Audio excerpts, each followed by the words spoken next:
رحماء بينهم صدق الله العظيم وبلغنا رسوله النبي الكريم الأمين قال الله تبارك وتعالى في شان حبيبه الكريم إن الله وملائكته يصلون على النبي يا أيها الذين آمنوا صلوا عليه وسلموا تسليما الصلاة والسلام عليك يا رسول الله وعلى آلك وأصحابك يا حبيب الله.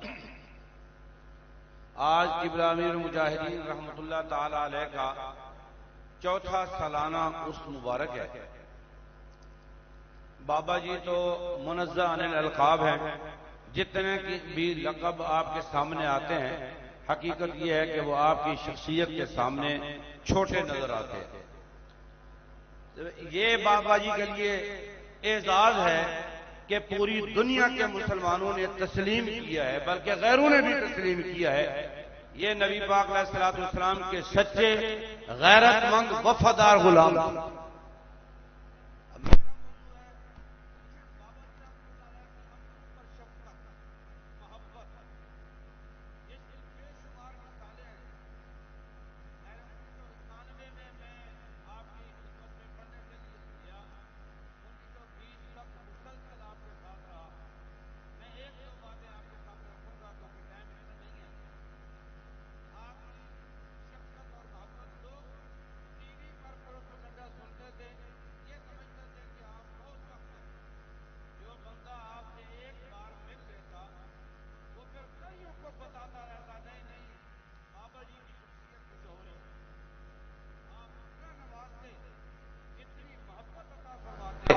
اتنی سخاوت سے نوازتے کہ وہ ہمیشہ کے لیے آپ کا گرویدہ ہو جاتا.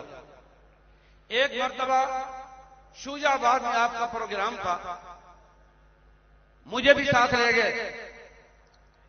آپ کی گاڑی سے کسی نے ڈائریاں چوری کر لی، دروازہ کھلا رہ گیا. آپ کی جو خاص ڈائریاں تھیں جس میں حوالہ جات لکھے ہوئے تھے اور خاص خاص باتیں، اشعار، احادیث، حوالہ جات وہاں پہ لکھے ہوئے تھے، وہ کسی بچے نے اٹھا لی. جب کچھ سفر کر کے واپس آ رہے تھے تو آپ نے فرمایا یار میری ڈائریاں دکھاؤ. پتہ چلا ڈائری تو ہے نہیں. آپ نے گاڑی رکوا دی. فرمایا بھی وہ تو میرا ایک علمی خزانہ ہے، کئی سالوں کی محنت ہے، وہ تم نے کیسے گوا دی؟ پہلے وہ پتہ کرو کہاں پہ ہیں. میزبان کو فون کیا، اس نے کہا جی میں ابھی آپ کو بتاتا ہوں. بہرحال میزبان نے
ہم چلے آئے.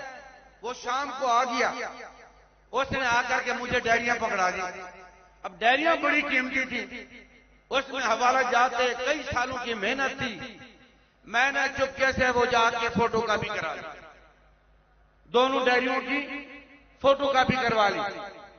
فوٹو کاپی کرانے کے بعد ان کو اچھے طریقے سے چھپا کے رکھ دیا, اور اصل ڈائریاں آ کے بابا جی کو پکڑا دی. اب بابا جی میرے مدرسے میں بغیر بتائے بھی آ جاتے تھے, اچانک آ جاتے تھے. اب مجھے روزانہ یہ ڈر لگا رہتا کہ اچانک بابا جی آئیں اور ڈائریاں سامنے ہوں گی تو بابا جی پتہ نہیں کیا فرمائیں گے, تو نے یہ کام کیوں کیا ہے بغیر اجازت. اب 8-10 دن میں نے نکالے. 8-10 دن کے بعد میری بات ہو گئی. میں بابا جی کے پاس آیا, میں نے کہا حضور تھوڑی ایک چوری کی ہے, پچدی نہیں پئی. فرمایا کہ کی ہویا؟ میں کہا جناب یہ ڈائریاں میں بغیر اجازت ہوں فوٹو کاپی کرا لی نے, اور میرے کو پچدی نہیں پئی. روزانہ میرے پھٹکا لگا رہتا ہے کہ جناب کی نظر پئی تو تجھے کی سوچو گے, ہوں یا تو واپس کر لو یا پھر اجازت دے دو. خدا کی قسم بابا جی نے کئی مرتبہ فرمایا مولانا اجازت ہے, اجازت ہے, اجازت ہے. اور ساتھ آپ نے یہ بھی فرمایا اور بھی میرے پاس ہیں, اور بھی ہیں, اگر تم اور بھی فوٹو کاپیاں کروانا چاہتے ہو تو لے جا سکتے ہو. یہ شفقت, یہ محبت, یہ علمی سخاوت یہ میں نے اور کہیں نہیں دیکھی. بلکہ میرا بیٹا محمد انس وہ یہاں سے بابا جی کو مل کے جا رہا تھا, یہ اقبال ٹاؤن میں پہنچا نا تو اس کو پولیس والے نے روک لیا. اس کی نمبر پلیٹ نہیں تھے موٹر سائیکل پہ, اس کو پولیس والے نے روک کے موٹر سائیکل بند کر دیا. اس نے اسی وقت بابا جی کو فون کیا, بابا جی نے اٹھا لیا. اس نے کہا کہ مجھے نا وارڈن نے روک لیا ہے. آپ نے فرمایا میری بات کرو, اور وارڈن سے بات کی. فرمایا یہ ہمارا اپنا بچہ, اس کو چھوڑ دو. ان کی کارکنوں سے اتنی محبت تھی, چھوٹے بچے تھے. اس نے کہا جی اس نے بدتمیزی کی ہے. فرمایا چلو ہم اس کو سمجھا دیں گے, ابھی یہ بچہ ہے. چھڑوا دیا. آخری بات کر کے مجھے بابا جی رحمت اللہ علیہ نے سرف کے سال میں پہلا سال تھا, ایک قمیض تھی, اپنی قمیض تھی. فرمایا اس پر داغ لگا ہوا ہے, کسی دھوبی کو دینا وہ دھو دے گا, صاف کر دے گا. میں نے سوچا دھوبی کو کیا دینا ہے, استادوں کی قمیض ہے, کیوں نہ میں خود ہی خدمت کر کے اس کا داغ اتار دوں. میں نے لوہاری گیٹ سے بلیچنگ لی اور آ کر کے بابا جی کی قمیض پر صابن لگایا, اوپر بلیچنگ ڈال کے 15-20 منٹ کے لیے رکھ دیا. اور 15-20 منٹ کے بعد میں نے برش لگایا نا. جب برش لگایا تو آدھی قمیض اس دیوار کے ساتھ تھی, آدھی قمیض میرے ہاتھ میں تھی. اب میں اتنا پریشان ہو گیا.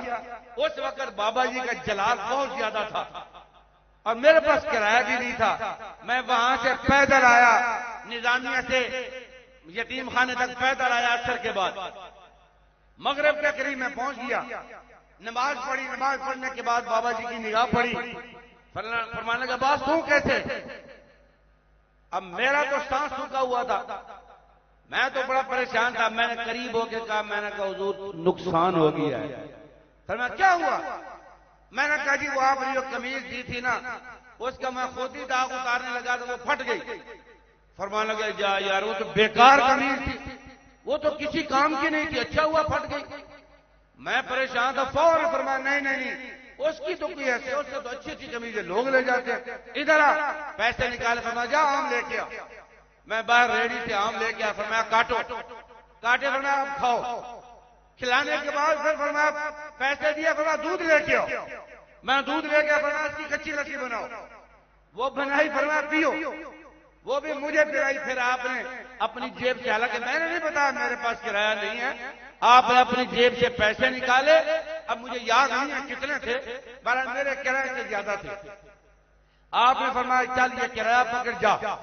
اس کے بعد کبھی بھی آپ نے تذکرہ نہیں فرمایا کہ تو نے میری نئی قمیض خراب کر دی. اور آپ کی تربیت کا یہ اثر تھا. بعض کا کئی مرتبہ میرے طالب علموں نے میرے کپڑے خراب کر دیے, چادریں گھما دی, لیکن وہ بابا جی کی بات میرے سامنے آتی, میں بھی ان سے نہیں پوچھتا تھا. بابا جی کی شفقتیں محبتیں انتہا زیادہ ہیں. حقیقت بات یہ ہے اب اتنا عرصہ ہم رہے ہیں وہ جلدی بیان بھی نہیں ہو سکتی ہیں.